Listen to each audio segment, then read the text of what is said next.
Eco تو نہیں لایا جی، ایکو لایا لا دو، وہ ایویں بموں پیا کرتا ہے، وہ بچ نا بموں کی آواز پہ نکلنی، وہ کاریاں سے سونا لگتا ہے۔ چلو ٹھیک ہے۔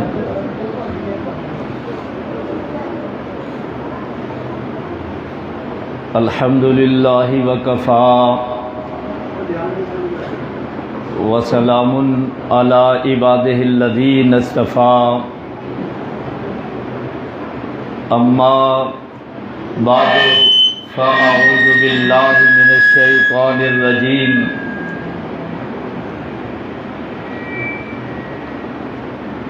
انما المؤمنون الذین آمنوا باللہ ورسولہ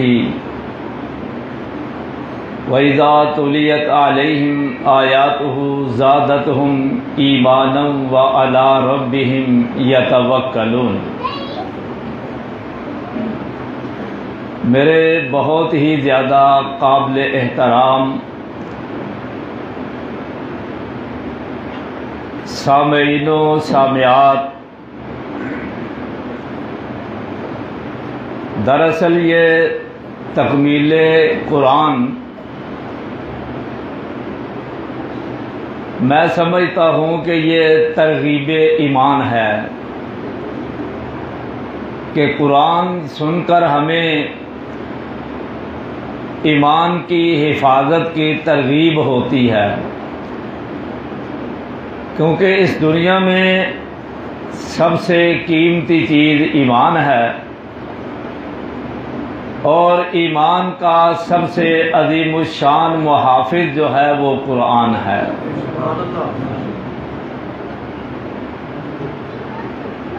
آیہ مبارکہ کا جو حصہ میں نے تلاوت کیا ہے، مومنوں کی یہ علامت بیان ہوئی ہے کہ کائنات کے رب کے قرآن کی آیات مبارکات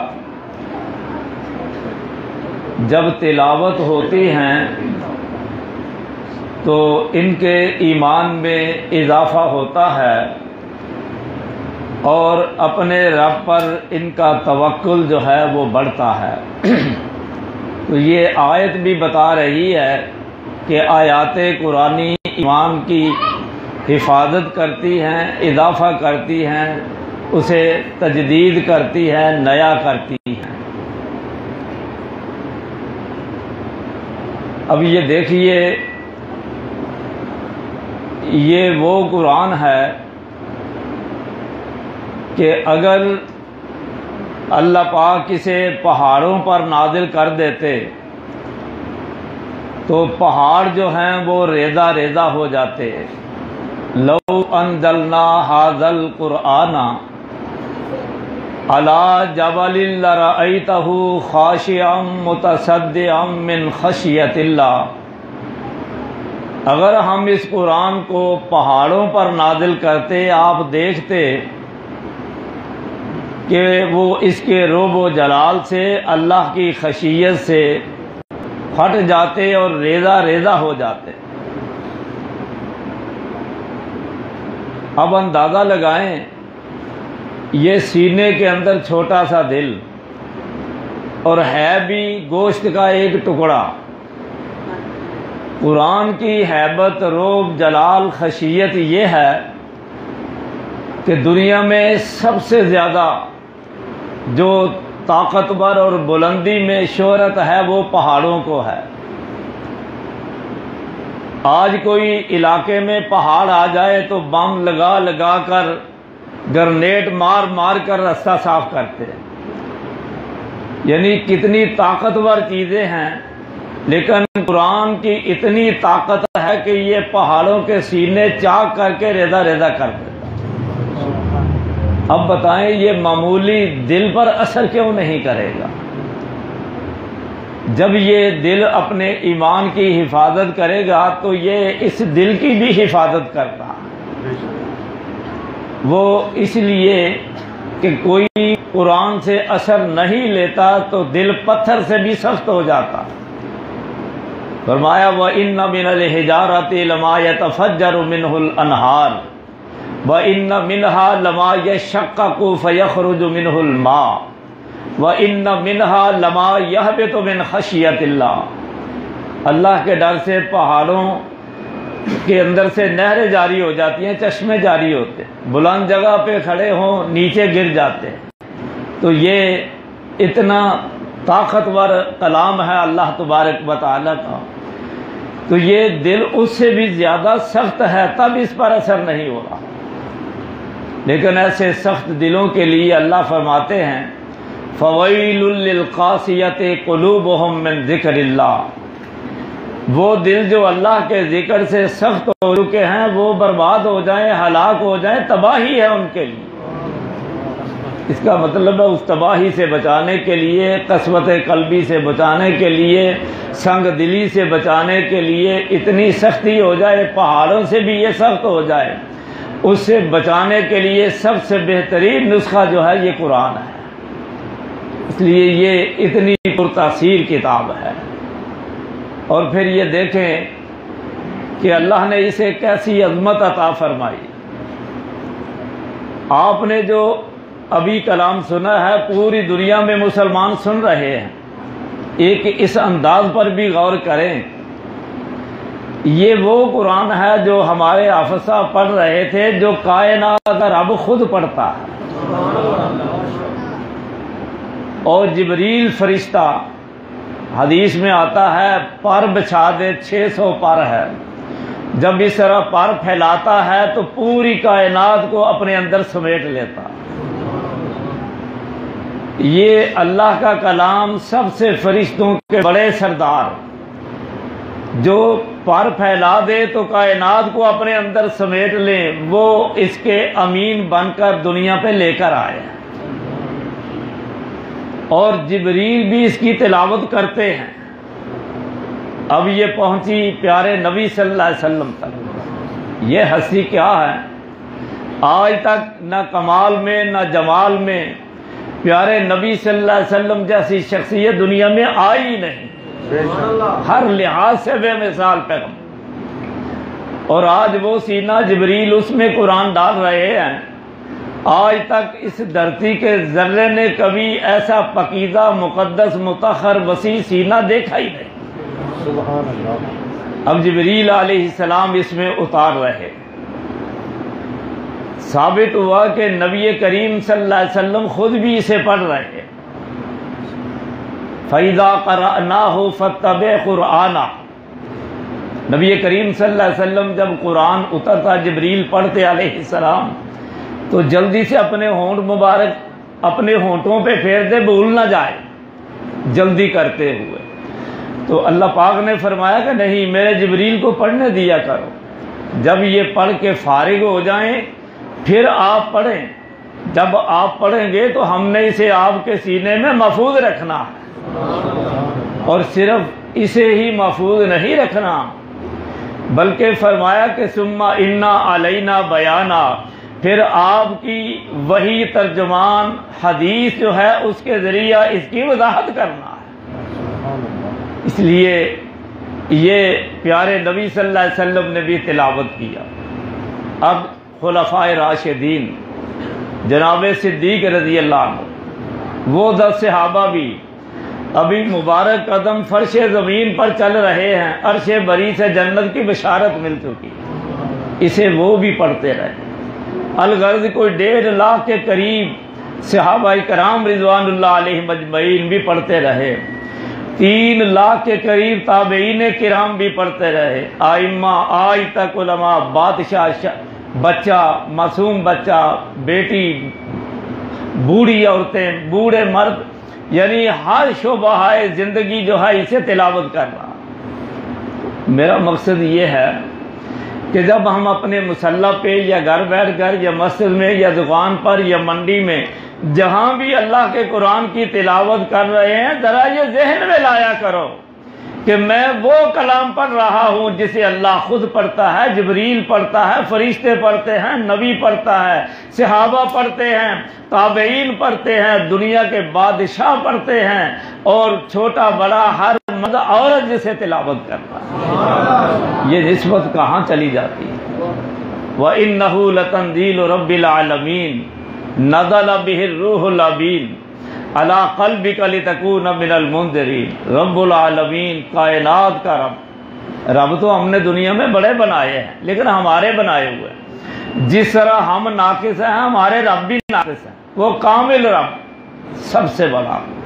فرمایا اس نے اسے اتارا ہے اور فرشتوں کا سردار جبریل علیہ السلام اسے لے کر آیا، اور انبیاء کے سردار اور سید حضرت محمد رسول اللہ صلی اللہ علیہ وسلم کے دل پر اتارا۔ یہ لفظ بڑا قابل غور ہے، دل پر اتارا۔ میرا اللہ یہ بھی کہہ سکتا تھا دماغ میں اتارا ہے، کوئی بھی عضو آپ کا ہر عضو پاک تھا، دل پر کیوں کہا ہے؟ وجہ یہ ہے کہ پورے وجود کا بادشاہ دل ہے۔ اس میں بھی قرآن کی عظمت ظاہر ہوئی ہے کہ رب العالمین کا کلام جو سب سے بڑا ہے، رسول امین یعنی جبرائیل امین فرشتہ سب سے بڑے رحمت للعالمین پیغمبر کے اوپر، اور رحمت للعالمین کے وجود اطہر میں سے سب سے زیادہ جو اہم جگہ دل ہے اس میں لے کر اترا ہے۔ نسبت دیکھ کے کہاں تک جائے، اس کا مطلب ہے چھوٹا ہو بڑا ہو مرد ہو عورت ہو، جو بھی اس قرآن کے ساتھ جڑتا جائے گا وہ بھی بڑا ہوتا جائے گا، کیونکہ قرآن ہے ہی بڑا، خود بھی بڑا ہے۔ دیکھیے یہودیوں کی کتاب تورات وہ بھی اللہ نے نازل کی ہے، عیسائیوں کی کتاب انجیل وہ بھی اللہ نے نازل کی ہے، لیکن آج آپ کو محفوظ نہیں ملیں گے۔ نہ تورات محفوظ ہے، نہ زبور محفوظ ہے۔ آج کل کتاب مقدس کے نام سے ساری کتابیں انہوں نے جمع کر دی ہیں، یہ کوئی کتاب بھی محفوظ نہیں ہے، اور خود عیسائی حضرات کے بڑے لوگ تسلیم کرتے ہیں۔ وجہ پتہ کیا ہے؟ اس کی حفاظت کا ذمہ اللہ نے نہیں لیا تھا۔ چھٹے پارے میں آتا ہے بِمَسْتُحْفِظُوا مِن کتاب اللہ، کہ تورات اور انجیل کی حفاظت کی ذمہ، انہوں ذرا کٹ کر دو، چیخا مارتا ہے، چیخ نہ مارے۔ تو کتاب اور جو بھی کتابیں نازل ہوئی ہیں تورات اور انجیل، ان کی حفاظت کا ذمہ جو ہے یہ ان کے علماء کے سپرد تھا، لیکن قرآن کے متعلق اللہ کہہ رہا ہے اِنَّا نَحْنُ نَزَّلْنَا الذِّكْرَ وَإِنَّا لَهُ لَحَافِظُونَ، ہم نے اس قرآن کو نازل کیا ہے، ہم ہی اس کی حفاظت کرنے والے۔ جس طرح میرے رب کی نگہبانی میں کمی نہیں ہو سکتی، تو قرآن کا یہ محافظ اعلیٰ میرا اور آپ کا رب، اس میں کبھی کمی نہیں آئی۔ لوح محفوظ سے اترا ہے، بیت العزت میں رہا، 23 برس میں دنیا میں آیا، رمضان میں اترنا شروع ہوا، اور آج بھی 15 صدیاں بیت چکی ہیں۔ جس طرح یہ لوح محفوظ میں محفوظ تھا، آپ بھی قسم اٹھا کر کہہ سکتے ہیں ایک لفظ حرف تو آگے پیچھے بہت دور کی بات ہے، اس کا ایک شوشہ بھی فرق نہیں پڑا، کیونکہ رب نگرانی کر رہا۔ پھر فائدہ کیا؟ رب کی نگرانی اگر پھر بھول جانا تھا، اس نے بدل جانا تھا، تو پھر فائدہ کیا ہوا؟ اس لیے اللہ پاک خود اس کی نگرانی کر رہے۔ یہ وہ کتاب، اب دیکھیے یہ حفاظت اتنی محفوظ کتاب۔ پھر ایک اور بات، آپ نے الحمدللہ بسم اللہ الرحمن الرحیم سے قاری صاحب نے شروع کیا ہے۔ پہلے دن جب نماز شروع ہوئی تھی، پورا 1 مہینہ تک والناس کی سین تک آپ نے یہ سنا ہے، اللہ آپ سب کے لیے، حافظ صاحب سے لے کر آپ کے لیے، اللہ سب کے لیے یہ قبول فرمائے۔ حدیث ابھی اس کا ترجمہ سمجھیں، یہ تو بہت ہی بہترین بات ہے، وہ تو قرآن جھنجھوڑ رہا ہے، جو سمجھتے نہیں ہے نا۔ افلا یتدبرون القرآن ام علی قلوب اقفالها، اور لوگوں قرآن کو سمجھتے کیوں نہیں، تدبر کیوں نہیں کرتے، غور و فکر کیوں نہیں کرتے، یا کہ تمہارے دلوں پہ تالے لگ چکے۔ اس کا مطلب ہے غور و فکر نہ کریں، دل پہ تالے لگ جاتے ہیں، سمجھ نہیں آتی۔ اسے کھولنے کے لیے ضروری ہے۔ اور مسلمانوں، آپ کے لیے بڑی ہی مبارک ہے. ہر آدمی نہ تدبر کر سکتا ہے، نہ سمجھ سکتا ہے، نہ ترجمہ آتا ہے. میرے سونے نبی صلی اللہ علیہ وسلم نے اس کے ایک ایک حرف سمجھ آئے نہ آئے، معنی کیا ہے کیا، عالم ہو غیر عالم ہو، جب تک آپ ایک حرف پڑھتے جا رہے ہیں 10 نیکیاں ملتی جا رہی ہیں. حدیث شریف میں آتا ہے، سیدنا عبداللہ بن مسعود رضی اللہ عنہ بیان کرتے ہیں کہ قرآن پاک کا ایک حرف پڑھنے سے 10 نیکیاں ملتی ہیں. پھر آپ نے وضاحت کی الف لام میم. لوگوں یہ نہ سمجھ لینا کہ یہ کوئی ایک حرف ہے. الف حرف، لام حرف، میم حرف. الف ایک حرف ہے، لام ایک حرف ہے، میم ایک حرف ہے. فرمایا یہ 3 حرف ہوئے 30 نیکیاں مل گئی. اب ساری دنیا جانتی ہے پورا الف لام میم بھی جمع کر دیں تو اس کا ترجمہ نہیں آتا. اللہ جانتا ہے با مقصد، لیکن ترجمہ کیا ہے میرے پیارے آقا نے نہیں بتایا، ہمیں نہیں. جو لوگ آتے ہیں وہ ٹوچ بازیاں ہیں، اصل میں اس کا ترجمہ نہیں.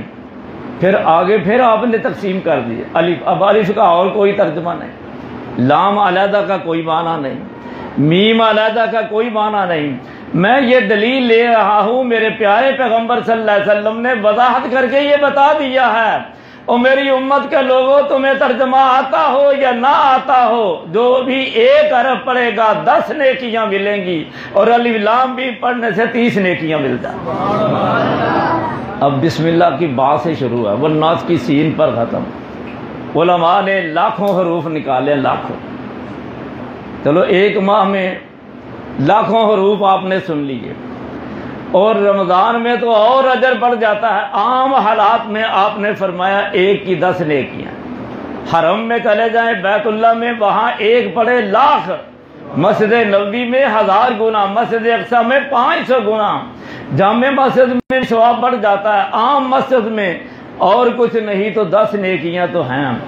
یعنی ایک ماہ میں جو تھوڑا سا وقت آپ دے رہے ہیں قرآن پاک سننے میں، الحمدللہ اللہ کے فضل و کرم سے آپ جب پہلی تراویح سے لے کر آخری تراویح تک یہ سنتے جائیں گے، 2 چیزیں ہوں گی. میرے پیارے نبی صلی اللہ علیہ وسلم نے فرمایا روزانہ آدمی کو جہنم سے دور کیا جاتا ہے، جب آخری رمضان ہوتا ہے اللہ بندے کو جہنم سے آزاد کر دیتا ہے. دوسرا انعام یہ ہے کہ آپ کروڑوں نیکیوں سے اس ایک ماہ میں کچھ وقت نکال کر اپنے دامن سمیٹ کر گھروں میں جا رہے ہیں. یہ میں ویسے ہی کوئی ترغیب نہیں دلا رہا، میرے پیارے پیغمبر صلی اللہ علیہ وسلم کے فرمان کی روشنی. تو اتنی عظیم یہ کتاب ہے نا، ہر بات اس کی ایمان افروز ہے، ہر بات میں ایمان ابھر رہا. اب یہ دیکھیے جو لوگ اسے مذاق کرتے تھے، ٹھٹھا ایمان کا اسے روشنی اور چمکداری نہیں سمجھتے تھے، وہ ہوئے بھی بڑے ناکام ہیں، لعنت ہوئی ہے ان پر.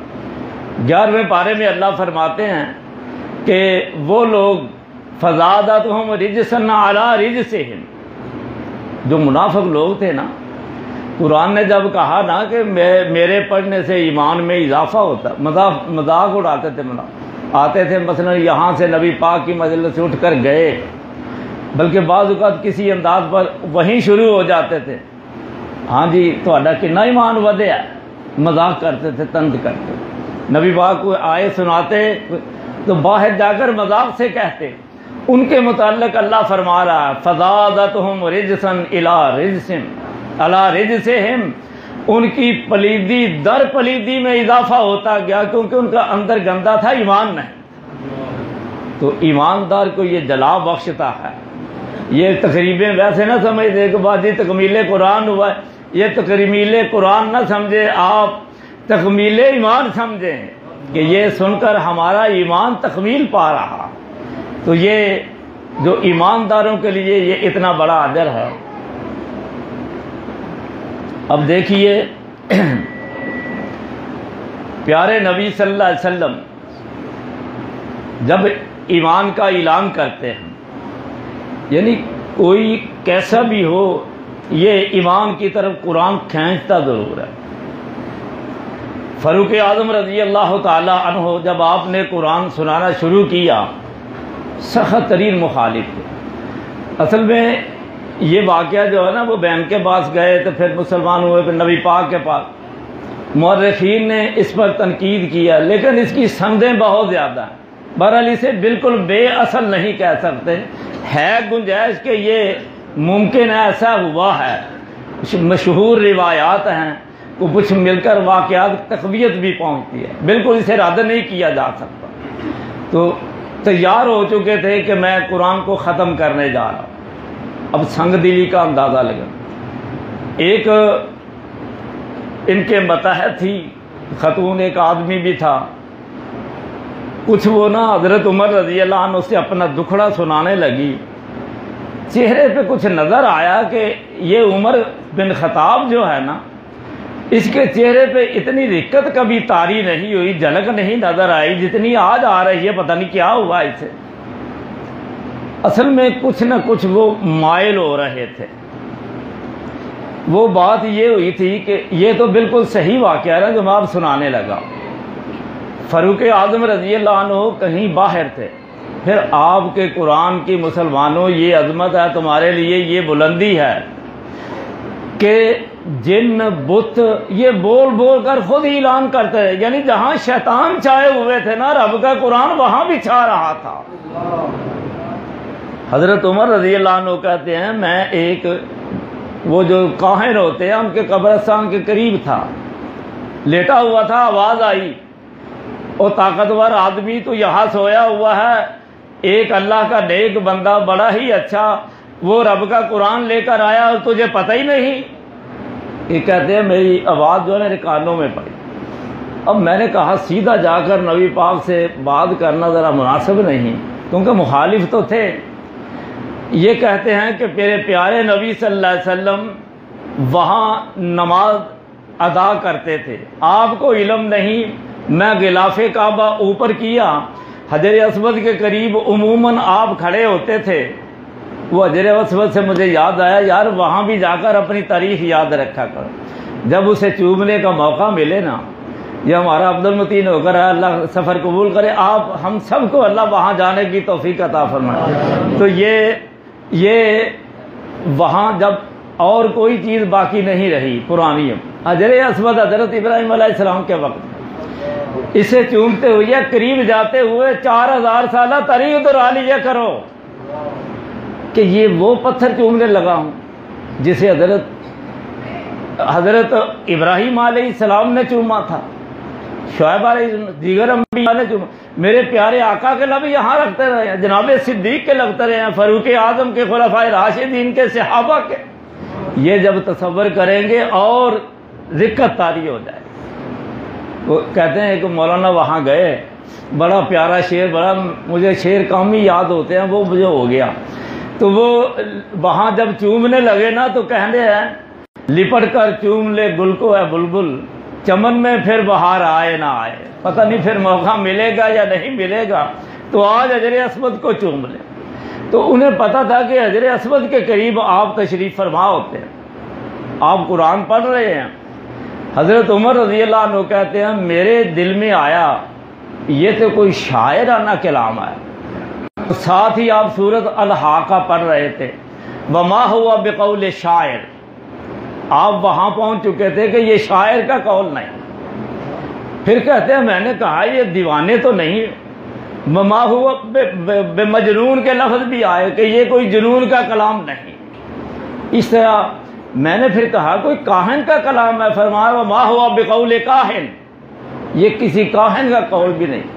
کہتے حضرت عمر رضی اللہ عنہ کہنے اس وقت ہی اصل میں نا اسلام اس وقت آیا تھا لیکن جاہلیت کی اکڑ نہیں جا رہی، دماغ اسی وقت بیٹھ گیا تھا۔ کہنے لگے یار عجیب بات ہے، جو میرے دماغ میں آ رہا ہے آپ جواب دے رہے ہیں، یہ کیا شک ہے؟ یہ پھر کسی کا کلام نہیں، یہ رب کا ہی کلام۔ یہ جب سنتے رہے اثر اس وقت ہوا۔ اس کے بعد کی وہ عورت بات کرتی ہے کہ جب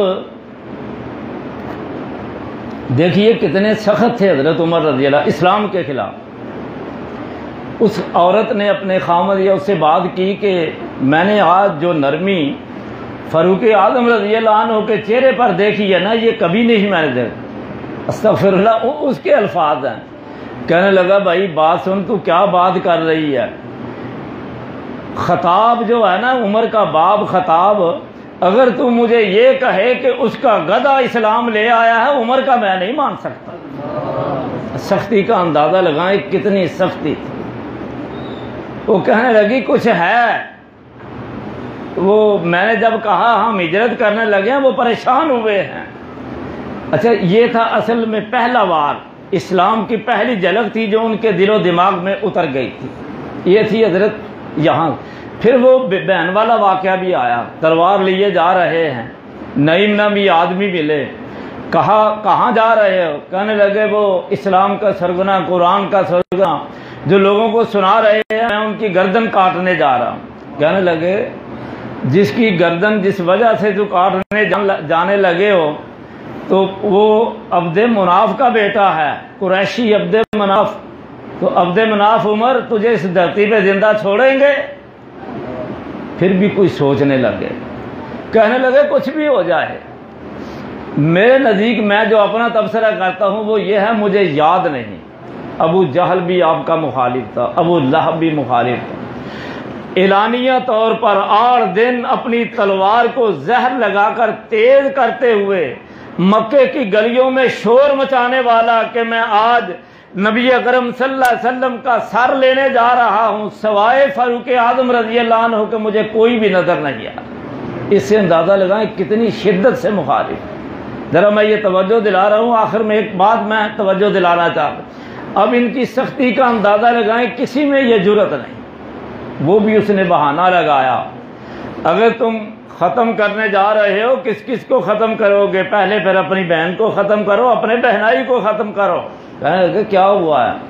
کہنے لگے جس قرآن کو ختم کرنے جا رہے ہو ان کے گھر میں آ گیا، پہلے گھر کی خبر، وہ وہاں جاتے جاتے ادھر آ گئے، قرآن سنا، طٰہٰ مَا أَنزَلْنَا عَلَيْكَ الْقُرْآنَ لِتَشْقَىٰ إِلَّا تَذْكِرَةً لِمَن يَخْشَىٰ۔ ہم اسے پڑھنے والا کبھی بد وقت نہیں رہ سکتا، یہ نصیحت بنا کر بھیجا۔ وہی سیدھے نبی کریم صلی اللہ علیہ وسلم کے پاس گئے، وہاں جا کر اسلام قبول کیا۔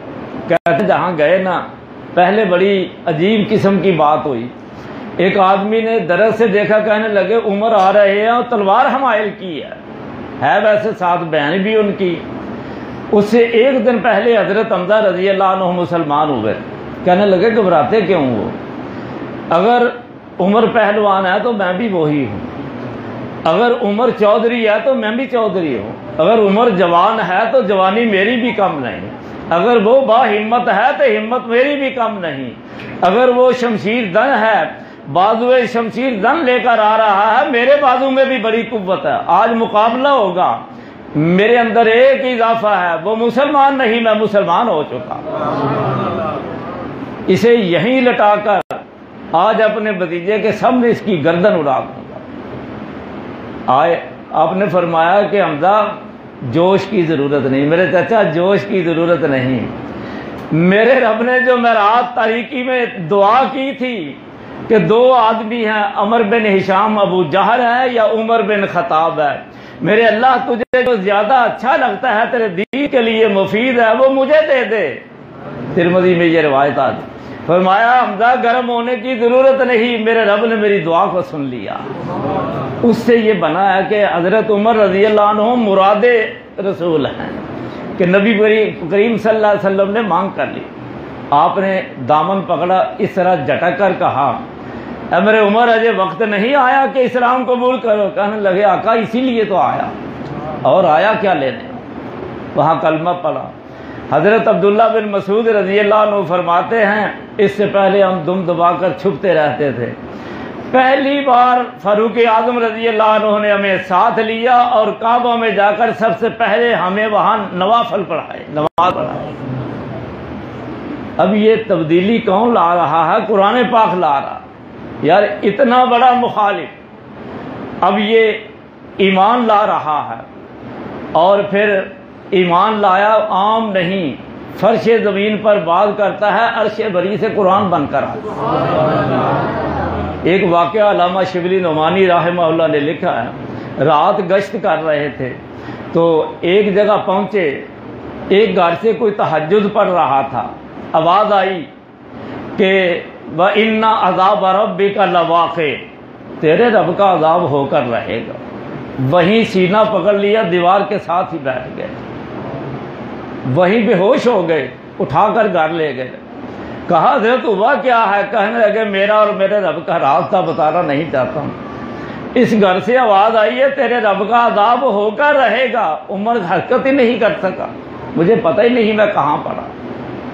اب یہ قرآن کی آیت سن کر بے ہوش ہو جاتا ہے، اتنا ایمان نرم ہو چکا اور اتنا بلند ہو چکا ہے ایمان، اتنا بلند۔ پیارے نبی صلی اللہ علیہ وسلم خود فرماتے ہیں، اے میرے عمر رضی اللہ عنہ، میں اپنی ان آنکھوں سے جنت میں تمہارا محل دیکھ کر۔ یہ قرآن ہماری صرف تقریب یا تکمیل قرآن نہیں، یہ ترغیب ایمان ہے اصل میں اگر ہم سمجھیں تو۔ یہ فاروق اعظم رضی اللہ عنہ، ایک تاریخ میں نے پڑھا 500 قلعہ فاروق اعظم رضی اللہ عنہ کے 12 سالہ دور میں فتح ہوا۔ 5 لاکھ آدمی بالواسطہ بلا واسطہ ان کے دور میں مسلمان ہو گئے۔ 5 لاکھ آدمی، ایک مسلمان ہو جائے تو جنت کی گارنٹی ہے۔ 5 لاکھ آدمی، اور ہر مسجد میں تقریباً 1600 آدمی ہر وقت ہر نماز کے ساتھ قرآن کی تلاوت کر رہا۔ یہ بات کے لیے میں آپ کو وہ یاد کرا رہا تھا، یہ قرآن کو ختم کرنے جانے والا جب قرآن اس کے ایمان کی حفاظت کرتا ہے تو یہ دنیا کا ایسا سپوت بن کر گیا، جو کہتا ہے وہ کہتا ہے، جو ایمان عمر کا قائل نہیں وہ اپنے ایمان کی خیر منائے جاتا ہے، ایسی حفاظت کی ہے۔ اس لیے یہ اب دیکھیے 2 وقت میں اس قرآن نے اور اس امت کی، میں ذرا اختتام کی طرف ہی آ رہا ہوں، چند ایک باتیں ہیں بڑی اہم، ذرا سماعت فرمائیں تو یہ اتنے 2 وقت میں دنیا میں جو اس نے کام دیا ہے اسلام نے، قرآن نے، اور کسی وقت نہیں دیا۔ یہ علی بن مدینی امام بخاری رحمہ اللہ کے استاد گرامی ہیں، ان کا قول ہے۔ وہ کہتے ہیں کہ جب پیارے نبی صلی اللہ علیہ وسلم دنیا سے رخصت فرما گئے، اللہ میرے پیغمبر پر کروڑوں درود و سلام ڈالے، پورا جزیرہ عرب مرتد ہو گیا تھا۔ جواسہ بسی بحرین کی طرف سی، اور مکہ اور مدینہ، یہ 3 بستیاں تھیں جو باقی محفوظ رہی۔ تقریباً سب لوگوں میں ارتداد آ گیا تھا، ہر قبیلہ۔ مولانا ابوالکلام آزاد رحمہ اللہ بھی لکھتے ہیں، یہ ہے علی بن مدینی رحمہ اللہ کا قول، کہتے ہیں اس وقت اگر جناب صدیق رضی اللہ عنہ اپنی استقامت کا مظاہرہ نہ کرتے، آج اسلام محفوظ نہ ہوتا، ختم ہو چکا ہوتا۔ حضرت عمر رضی اللہ عنہ جیسی ہستی کہہ رہے ہیں سختی نہ کرو، زکوٰۃ کس طرح لڑائی کر کے وصول کرو گے؟ کہنے لگے جو تفریق کرے گا نماز اور زکوٰۃ کے درمیان، میں تلوار لے کر گردن اڑا دوں۔ وہ سمجھے کہ ابو بکر جیسا نرم اخلاق والا انسان اگر یہاں اڑ گیا تو یہ حق ہے، کوئی بات ہے۔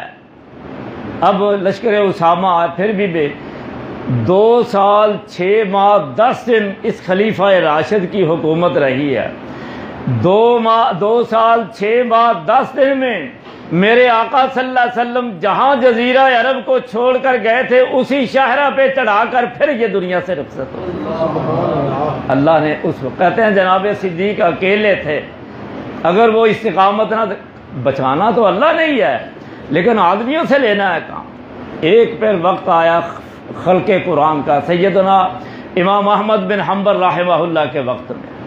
اب پہلے ذرا نرمی تھی، ایک بادشاہ تھا واسق باللہ عباسی خلیفہ، یہ بڑا ہی سخت تھا۔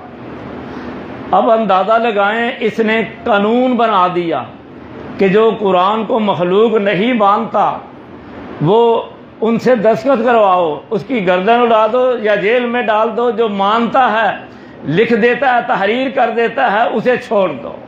بڑا زبردست قانون تھا۔ اب سب لوگ کچھ آئمہ حضرت امام احمد بن حنبل کے ساتھ ان میں سے بھی کچھ ڈر گئے، انہوں نے کہا یار ہم اس کا مقابلہ نہیں کرتے، کچھ دو کو شہید کر دیا گیا۔ احمد بن حنبل رحمہ اللہ، ان کے ساتھ ایک اور، یہ میں ایمان کی بات بتا رہا ہوں، یہ قرآن جب خواتین کے سینے میں بھی آ جائے ان میں بھی جرأت ہمت پیدا کر، اللہ کی قسم میرے اللہ آج میری بیٹی کو بھی ایسا کر دے، اللہ ہماری بیٹیوں کو بھی ایسا کر دے، دین پر ایسی فدا۔ وہ امام اندر تھے، بادشاہ سختی کر رہا تھا، قتل کا بھی کہہ رہا تھا، دو بیٹیاں تھی بیٹیاں ہی، دو یا تین صرف بیٹیاں، سیر و اعلام النبلاء تاریخ کی کتاب میں لکھا ہے صرف بیٹیاں ہی تھی۔ انہوں نے ابو جان کو خط لکھا، ابا جان اگر آپ اللہ کے دین کے لیے ہیں، قرآن کی حفاظت کے لیے ہیں، آپ کے لیے ہم رکاوٹ نہ بن جائیں کہ میری بیٹیاں ہیں، ان کا ذمہ دار کون ہے؟ آج ہمارے ابا پر ان کے گلے میں پھانسی کی رسی دیکھ کر ہم سر فخر سے اونچا کر کے چلیں گی، لیکن جب آپ مان جائیں گے ہماری خاطر تو ابا جان ہم نگاہ اٹھا کر دیکھ نہیں سکیں گے۔ اللہ آج بھی میری بیٹی کو اسلام کی غیرت والا بنا دے، ایسی ایمان والی بنا دے، اللہ سب نیکیوں کو بیٹیوں کو نیک۔ یہ کیفیت تھی وہاں امام احمد بن حنبل رحمہ اللہ کی، یہ کیفیت تھی۔ 10 لاکھ تقریباً 10 لاکھ حدیث کی آفت۔ اور دنیا والوں دیکھو آج بغداد کا، پوری دنیا کا بہترین محدث، 10 لاکھ حدیث کا محافظ، بیڑیاں ادھر پہنی ہوئی ہیں، پاؤں میں بھی پہنی ہوئی ہیں، اور دھکیل دھکیل کر جیل میں لے جایا جا رہا ہے، اور اوپر سے کیا 19-20 کوڑے لگائے جاتے ہیں، اور ایک آدمی 2 کوڑے لگاتا ہے کہ کمزوری نہ آ جائے۔ وہ کوڑے مار رہے ہیں، 2 مار کر چاہتا ہے، 19-20 کوڑے پورے کیے جا رہے ہیں۔ امام بخاری رحمہ اللہ یا آپ کے کسی استاد کا قول ہے، کہنے لگے میں نے غور کیا جس انداز کا وہ بتاتے ہیں نا، امام احمد بن حنبل رحمہ اللہ پر جو کوڑے برس رہے تھے، مشہور ہے کہ ہاتھی جلدی بیٹھتا نہیں، فرمایا یہ ہاتھی کی کمر پر بھی لگائے جاتے تو وہ بھی بیٹھ جاتا۔ یہ ایمان، یہ قرآن کی محبت ہے نا، قرآن استقامت نصیب کر رہا ہے۔ ایک ہی بات کہہ رہے ہیں کہ بادشاہ نہ یہ تیرے قبہ و جبہ سے دستار والے، یہ ٹوپیوں والے مجھے میری گردن جھکا سکتے ہیں، نہ تیری سلطنت فرمان روائی، نہ تیرے شہنشاہی میری گردن کو نہیں جھکا سکتی، نہ تمہارا یہ لاؤ لشکر کچھ بھی نہیں جھکا سکتا، نہ تیرے علماء میرے سامنے ٹھہر سکتے ہیں، دلائل نہیں۔ میری گردن کو جھکانا ہے، ابن حنبل کی گردن کو جھکانا ہے، کوئی تلوار مارنے کی ضرورت نہیں، ایک طرف رب کا قرآن رکھ دو، ایک طرف محمد کا فرمان رکھ دو صلی اللہ علیہ وسلم، میری گردن جھک جائے گی۔ میں قرآن کو مخلوق مانتا، لیکن کوئی پیش نہیں کرتا، مارنا شروع کر، یہ تکلیف۔ اس طرح پاجامہ پہنتے تھے، وہ نالا جو ہے اسے لگتا، یعنی حیا اترنے کا ڈر تھا کہ کہیں میں بے ستر نہ ہو جاؤں۔ حسبنا، کہتے ہیں کہ کسی نے دیکھا تھا کوڑے پڑھ رہے ہیں، امام صاحب کچھ پڑھ رہے ہیں، بعد میں پوچھا حضرت کیا پڑھتے تھے؟ کہنے لگے حسبنا اللہ لا حول ولا قوت الا باللہ، یا اللہ میری مدد فرما، یہ پڑھتا رہا ہوں۔ وہ کہتے ہیں کہ ہم نے یہ دیکھا کہ ابن حنبل کی کمر پر وہ کوڑا مارتے تھے، نالا ٹوٹ جاتا تھا، لیکن بجائے پاجامہ نیچے آنے کے اور اوپر سطح کی طرف ہو جاتا۔ میرے اور آپ کے لیے بھائیوں مسلمانوں ایک سبق ہے، اور لوگوں تم رب کے قرآن، نوجوان تو میرے اللہ کے قرآن کا صحیح محافظ بن جا، میری بیٹی تو اللہ کے قرآن کی صحیح محافظ بن جا۔ ساری دنیا مل کر تجھے بے ستر کرنا چاہے، تیری بے ادبی کر دے، تجھے بدنام کرنا چاہے، ذلیل کرنا چاہے، وہ خود ذلیل ہو جائیں گے، اللہ خود تیری حفاظت کرے۔ بے شک بے شک۔ وہ کہتے ہیں میں دیکھا کہ اور اوپر چل رہا، ستر اور ہو رہا، اتنی تکلیفوں سے گزرے۔ پھر آخر میں متوکل علی اللہ بات، یہ ہے وہ دوسرا دور۔ علی بن مدینی رحمہ اللہ کہتے تھے اگر ابن حنبل کو استقامت اللہ، اکیلے ہی رہ گئے تھے، ساتھی چھوڑ کے کوئی شہید ہو گئے، کچھ جیل سے رہا ہو گئے، منت ترلا کر کے چھٹی لے کر، لیکن یہ اکیلے ہی رہ گئے تھے۔ ابن حنبل رحمہ اللہ کو اللہ استقامت نہ دیتے، فرمایا آج قرآن محفوظ ہم تک نہ پہنچ، ایک ایک بندے سے اللہ نے پوری امت کی حفاظت کرا۔ آخر کار جب وہ ناکام ہوئے، اب وقت ہوتا ہے، یہ دونوں بادشاہ فوت ہو چکے ہیں، امام صاحب رحمہ اللہ ابھی جیل بند ہے، جکڑے ہوئے، اب متوکل علی اللہ یہ شافی المسلک بادشاہ تھا، یہ عباسی خلیفہ تھا، یہ خود جاتا ہے، ہزاروں 10,000 اشرفی لیتا ہے۔ امام احمد بن حنبل رحمہ اللہ بیڑیاں اتارتا ہے اپنے ہاتھوں سے، فارغ کرتا ہے بالکل صحیح سلامت، ہر جو کچھ بھی انہوں نے لپٹایا ہوتا سب کھول دیتا ہے۔ ابن حنبل رحمہ اللہ کہتے ہیں بادشاہ سلامت متوکل علی اللہ، پہلے انہوں نے میری کمر ٹھوک کر، میری کمر پہ کوڑے مار مار کر مجھے دبانا چاہا ہے، آج مجھے یہ جو ہرس دے کر، لالچ دے کر مجھے تم دبانا چاہتے ہو۔ کہنے لگے حضرت بات یہ نہیں، تم پر ظلم بہت ہوا، میرا وہ مسلک ہی نہیں، میں اللہ کی رضا کے لیے آیا ہوں کہ کچھ مداوع کرتا۔ کہنے لگے پھر یہ میں نے یہ اشرفیاں نہیں لینی، کوئی سمجھے گا شاید اشرفیوں پہ سودا ہوا۔ کہنے لگے تو آپ کی مہربانی، میں نے جو بیڑیاں اپنے ہاتھوں سے کھولی ہیں تو یہ بھی میں اخلاص کے ساتھ دے رہا ہوں، میرا اخلاص پر مبنی ہے۔ کہنے لگے اچھا۔ امام احمد بن حنبل رحمہ اللہ کی جو سخاوت ہے نا بڑی مشہور تھی، باہر نکلے لوگوں کو پتہ چلا، اپنی گزران کیسی تھی، جو اپنا مکان تھا اس کے سامنے ایک جگہ تھی، وہ جو کھانا پینا ہوتا بس کھانے کے قابل وہیں بیج لیتے، وہیں سے کھا پی لیتے۔ تو ہزاروں جو ہے نا وہ مسکین آ گئے کہ ابن حنبل رحمہ اللہ آج آزاد ہو رہے ہیں، لینے لگ گئے۔ 10,000 اشرفی ان میں تقسیم کر کے پھر اپنے گھر قدم رکھا ہے، بادشاہ دیکھ رہا کہ یہ نہ سمجھے ابن حنبل گھر لے گیا، یہ قرآن ایمان کی تقویل کر رہا ہے، حفاظت کر رہا ہے۔ اس لیے میرے بھائیوں ایسا وقت بھی آیا ہے۔ آئیے آج میں اور آپ اپنے نوجوانوں سے درخواست کروں گا، اپنی بیٹیوں سے، کیا وہ بھی میں نے اسی لیے واقعات سنائے ہیں۔ اب دیکھیے جن پتہ نہیں کہاں سے آ رہے ہیں، بڑی طاقتور قوم ہے، بلکہ جن کا نام سن کر گھر والے گھبرا جاتے ہیں، وہ بات کر لینا 2 منٹ جنوں کی رات خوابیں جنوں کی آنا شروع ہو جاتی، ایسی خوفناک، حالانکہ یہ مسلمان تو اس سے قوت میں بہت کم ہے۔ آپ نے فرمایا کسی میدان میں، کسی جگہ، گھر میں، باہر، اندر، اعوذ بکلمات اللہ التامات من شر ما خلق 3 دفعہ صبح 3 دفعہ شام پڑھ لو، کوئی جن بڑا چھوٹا کوئی وہاں نہیں رہے گا، یقین ہونا چاہیے سب کچھ ہو جائے۔ اب کتنی طاقتور قوم ہے، یہ پھر رہے ہیں، سورۃ احقاف میں آتا ہے۔ اب یہ قرآن کو سنتے ہیں، یا قومنا انا سمعنا کتابا انزل من بعد موسیٰ یہدی الی الحق والی طریق مستقیم یا قومنا اجیبوا داعی اللہ وآمنوا بہ ویغفر لکم من ذنوبکم ویجرکم من عذاب علیم۔ اے ہماری قوم، ہم نے وہ قرآن سنا ہے موسیٰ علیہ السلام کے بعد جو راہ حق کی ہدایت دیتا ہے، اے ہماری قوم اس قرآن کو قبول کر لو، اللہ تمہیں معاف کر دے گا، دردناک عذاب سے بچا لے گا۔ یہ جن پکار اٹھتے، وہ اتنی بڑی طاقتور مخلوق اس قرآن کو سن کر وہ گردنیں جھکا رہی ہے، اے انسان تو کیوں نہیں ادھر آتا؟ بڑی سب سے بڑی طاقت اس میں یہ کرتا ہے ایمان کی حفاظت، اور ایمان کرتا ہے جان گا انہیں روشن کروں گا۔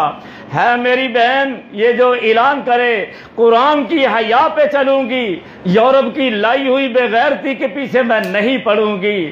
ہے کوئی بے نماز آج اعلان کرے میں پہلے بے نماز تھا، آج میرا ایمان قرآن سن کر جاگ اٹھا ہے، آج کے بعد میں 5 وقت کا نمازی بنوں گا۔ ہے کوئی شرابی آج اعلان کر دے میں نے قرآن سنا ہے، شراب کے نزدیک تک نہیں جاؤں گا، میرے ایمان جو ہے اس میں ترغیب ترغیب پیدا ہو چکی ہے، قرآن نے کر دی ہے کوئی زناکار وہ اعلان کرے آج کے بعد بدکاری کے قریب نہیں جاؤں گا، میرے رب کے قرآن نے میرے ایمان میں ترغیب پیدا کر دی ہے۔ الغرض ہر برائی اور حرام کھانا جو کچھ بھی ہے، آج ہم چاہتے ہیں کہ قرآن پاک ہمارے ایمان کو تازہ کرے، وہ یہی ہے کہ سب برائی خیر آباد کہہ کر نیکی کی طرف آئے کہ ہم نے قرآن سنا ہے اور قرآن ہمارے ایمان کی ترغیب دلاتا ہے۔ جب میں اور آپ یہ کریں گے، پورا معاشرہ آپ کا امن کا گہوارہ بن جائے۔ ادھر فرشتے آ رہے ہیں، ادھر وہ ساتھ اعلان کر رہے ہیں تتنزل علیہم الملائکہ، اس کی جان کنی کا وقت ہے۔ تتنزل علیہم الملائکہ اللہ تخافوا ولا تحزنوا وابشروا بالجنۃ التی کنتم توعدون۔ آج دنیا چھوڑ کر جانے والے جنت پر رونق تیرے ہی ہے، دوستیاں چھوڑ کر جو جانے والے آج اللہ دوست ہے جس کی طرف تو جا رہا ہے، تیرے فرشتے دوست ہیں۔ دنیا کا مال و دولت نعمتیں چھوڑ کر جانے والے آج جنت کی نعمتیں تیری منتظر ہے۔ یہ فرشتے موت کے وقت اعلان کر رہے ہیں، اور پھر آخر میں اعلان ہوگا قرآن پڑھتا جا، جہاں تیرے قرآن کی والناس کی سین ہوگی وہاں تیرا مقام ہوگا۔ یہ درجہ تب ہی حاصل ہوگا جب ہم یہ سمجھیں کہ یہ کوئی عام تقریب نہیں، یہ تکمیل قرآن کی تقریب ہے، اور تکمیل قرآن جو ہے یہ ترغیب ایمان کی تکمیل ہے۔ اللہ مجھے اور آپ کو یہ حقیقت سمجھ کر اس پر عمل کرنے کی توفیق عطا فرمائے۔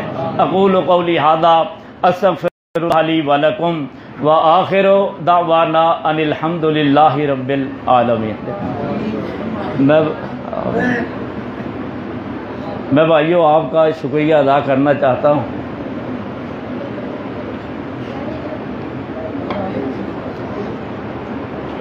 پہلی بات تو یہ ہے کہ سارے شہر میں بڑے بڑے جید علماء ہیں، ایک سارے شہر سے کم تر انسان جو تھوڑا سا دین جانتا ہے، آپ نے اسے بلا کر ایک نیکی کی بات کرنے کی، یہ آپ کی ہمت ہے۔ بیٹھے بھی رہے، تھکے ہوئے، صبح کے روزے بھی رکھے تھے، اللہ آپ کو اس کا بڑا اجر عطا فرمائے۔ میں بھائی مقصود صاحب سے لے کر خطیب صاحب، قاری صاحب اور سب کے لیے اور آپ سب کے لیے بہت ہی بے حد شکر گزار ہوں۔ اللہ جانتا ہے بلا مبالغہ، یہ میں سوچ رہا تھا پتہ نہیں کہاں چڑھنا پڑے گا، پہلے تو اوپر جاتے ہیں۔ وہ میں نے کہا وہ کتنے گیا جی، وہ کام کہنے لگے مک گیا ہے۔ یہ آپ کی خوبصورت مسجد دے گا، اللہ جانتا ہے میری آنکھوں میں آنسو، میرے اللہ یہ کتنے اچھے لوگ ہیں۔ پھر بھائی مقصود بتا رہے تھے زیادہ تر ہمارے اہل محلہ کا یا اپنے لوگوں کا ہی ہے، کب تھوڑا بہت باہر سے ہو۔ یہ بڑی اللہ آپ کا اس سے بھی اعلیٰ گھر جنت میں بنائے، اسی طرح آپ کو جنت میں اکٹھا کر دے۔ یہ ایک بچے سے لے کر میری بہن تک، بیٹیوں تک، بھائیوں تک، بزرگوں تک، سب کے لیے اللہ جانتا ہے میری طرف سے مبارکباد ہے۔ اور ایک دعا ہے پروردگار عالم جس طرح تو نے اسے تعمیر کرنے کا خوبصورت انداز دیا ہے، اس سے آباد زیادہ سے زیادہ کرنے کی بھی توفیق عطا فرمائے۔ اور جو شروع سے بانی ہیں اس وقت سے لے کر جو بھی اس کے متعلقہ رہے ہیں اور اب بھی تھے اور دنیا سے جا چکے ہیں، میرے اللہ ان سب کو جنت میں اکٹھا، اور تیرے بندے جو اس کی آبادی کے لیے، تیری بندیاں جو اس کی آبادی کے لیے رات دن فکر مند ہے، اللہ تو ان کے گھروں کو آباد کر۔ میں آپ سب کا پتہ نہیں اللہ کے بعد کتنا کچھ شکریہ ادا کروں، سمجھے میرے پاس الفاظ ختم ہو گئے۔ اللہ آپ کو پوری جزا دے۔ میں انشاءاللہ دعا کرتا ہوں اچھی طرح، تو مجھے ذرا جذبات کا اظہار کرو ختم ہی میں اتنے بہن تک پہ بھائی مقصود یار میری تو حیرت ہی گم ہو گئی، میں دساں کی میں تو مسجد ہی پہ وینا بیان کی کرا۔ یہ اللہ کی کوئی خاص توفیق ہوئی ہے، میں حقیقت ہے تو میں آ کر حیران ہو گیا تھا۔ اللہ آپ کو بھی جزا دے، اس گھر کو بھی آدار آباد ہے، بڑی خوشی ہے، اللہ قبول فرما لے، اور ان کے گھروں کو مال جان اللہ سب میں عبادت فرما۔ قاری صاحب نے سنایا بڑی مبارک ہے، اور آپ نے سنا اللہ آپ کے لیے بھی مبارک کرے، قاری صاحب کے استاد بھی، پھر خطیب صاحب، سب کو اللہ بہت جزا دے، اور جو کچھ بھی پیارے اللہ اگر کوئی کمی بیشی ہوئی ہے تو یہ قبول کر لینا، اپنے بندوں کا عمل جو ہے نا یہ پورا قبول کر۔ میرا خیال ہے کوئی تھوڑا سا کام ہے کر کے دعا پھر بعد